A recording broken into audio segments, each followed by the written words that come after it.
When you're using the Epson ET-8550 to make art prints, there are some care and maintenance things that you need to know about this printer to be able to keep it operating and in good condition. So we're going to go over those in this video. First, it is a dye ink printer that's an EcoTank, so you can refill the inks really easily. It is super affordable to use this printer because of the ink. But the one thing you want to keep in mind is you always want to use Epson ink. I would highly suggest not to use ink by any other manufacturers, even if you can find it cheaper on the internet somewhere, because the ink from Epson is rated to last 89 years without fading if kept in perfect, pristine conditions, if the print's framed, hanging on a wall like a museum. So often in real world conditions, it might not last quite as long.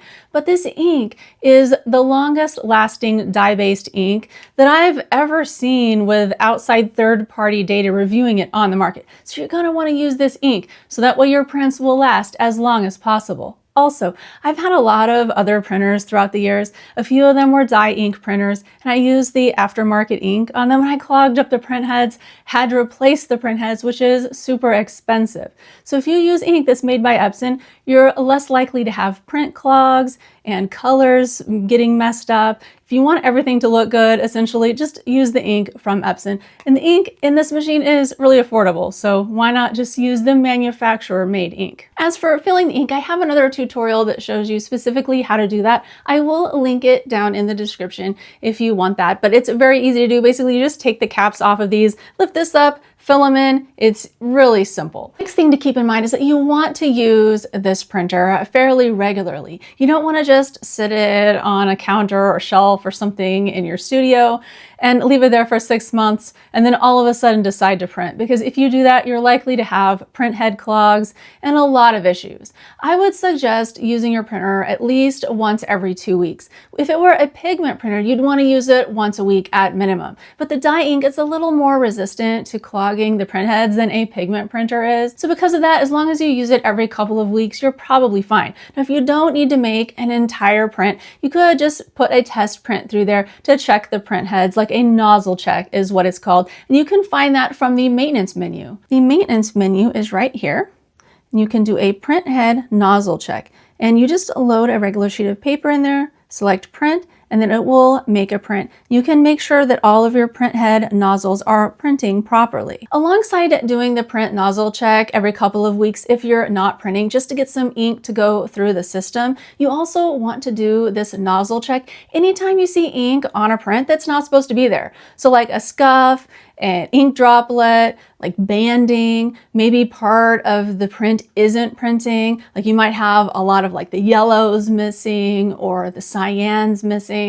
If you see anything like that happening, run that print nozzle check. And if it doesn't show all of the nozzles are working properly, then you're gonna wanna run a print head cleaning. In the same maintenance panel, you'll see this print head cleaning, and you can just select start, and then it will push some ink through the print heads and clean them for you. Whenever you're having trouble, like let's say you have ink splotches or banding on your print, if you run one cleaning on the printer and then it doesn't solve the problem, I'd suggest running the cleaning a couple more times. This way you get enough ink running through the system, so that way it will unclog it for you. Typically, if you're having some really major clogs, several cleanings in a row will almost always fix it. Now, if you get to the point that that doesn't fix it, it's time to call Epson support. So you see this print, if you look at the back, I have some scuffs right back here. Now, part of this is because I printed on a very thick paper, and scuffs like this often happen in this machine, at least from my testing. But if you're not printing on thick paper and you're getting scuffs like that on the back of your prints, it means you need to clean the rollers, the feeders that are going through the printer, because sometimes if you're printing a lot or printing on thick media, these can get ink on them, and it'll be making these unsightly marks on the back of your prints. So from the maintenance panel, we're going to go all the way down here to the paper guide cleaning. You select that, and then you put a sheet of paper in there, and it will run it through and clean the guides. Now, when it runs the paper through, if it continues to have black marks on the paper, you need to keep doing that cleaning several times. So feed more sheets through until no black marks show up. If you keep doing that and black marks always appear, then it's time for a manual deep cleaning. I found that if you use shop towels, especially the lint-free ones are best, but just regular shop towels is what I used, and a plastic knife. This is because you're shoving it up inside the printer, and I didn't want to put metal things up in my printer. I thought this would be a little more gentle. But basically what you want to do is unplug the printer first, put a little water on this, distilled water if you have it, wrap it around the end of this, and then stick it in several locations because there are rollers in here that you can access as long as you have something long to reach them in the front under here. So if this is pulled out, we tried to film the video, but you can't really see it with the camera. But ultimately what there are rollers up under here. You can do the same thing in the areas down here. You can wrap the paper towel and put it down through here to clean the rollers down inside of here. Also, you can lift up here and underneath in this area, you see there's these little rollers down in there, and then there are white parts separating them. You can also clean these rollers. And this area is where I discovered I needed to clean my machine most. And so basically what I did was just kind of clean the rollers. Just let them roll. And sometimes a little black stuff will come off. You can see. And then in the rear sheet feeder, there's also a way if you pull that off, you can clean the rollers down inside of there. I'd also like to point out that I am not a printer technician or Epson maintenance technician or anything like that. I'm an artist.